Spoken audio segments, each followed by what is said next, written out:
फिर से एक ठन नया वीडियो लेके हन। वो वीडियो हरे ना लक्ष्मी पक्ष के। लक्ष्मी पक्ष में का है नाना लइका मन ला बिल्कुल गाय का अवसर देथन। वो पहली बार गाथे लेकिन मंच में आते सुघर गाथे कि हम देखथन तो बिल्कुल हमला सॉफ्ट टाइप के लगथे। काबर ओमन जोन ओकर जोन तोतली भाषा होथे और लइका मन के जोन स्वर होथे बहुत ही गजब के लगथे। तो 2 ठन वीडियो है और दोनों वीडियो ला 4-4 मिनट के है। तो बिल्कुल देखो, एक ठन आरती गीत है और एक ठन अउ गीत है। तो बहुत ही सुंदर प्यारा सा गीत है। आप मन बिल्कुल हमारे चैनल में बने रहो। आरती माँ के सजाए मोर भैया लंगुरे, आरती माँ के सजाए हो ना।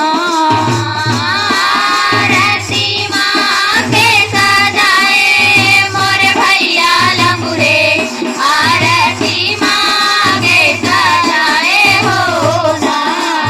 दूसरे आरती सजे मात के भेद गणेश सुनाए हे।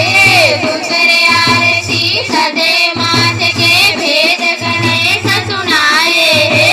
दूसरे आरती सजे मात के भेद गणेश सुनाए हे। दूसरे आरती सजे मात के भेद गणेश सुनाए हे।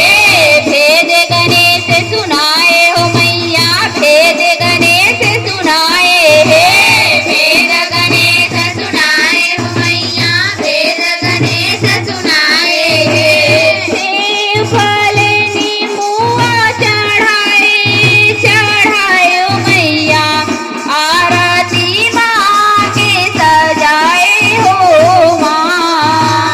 आरती माँ के सजाए मोर भैया लंगुरे, आरती माँ के सजाए हो माँ। आरती माँ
अभी वीडियो देखे हो कैसे लगी संगवारी हो आप मन बिल्कुल बताए के प्रयास करे करो ताकि हमन ला कुछ उत्साहवर्धन हो सके। धन्यवाद। जय हिंद, जय छत्तीसगढ़।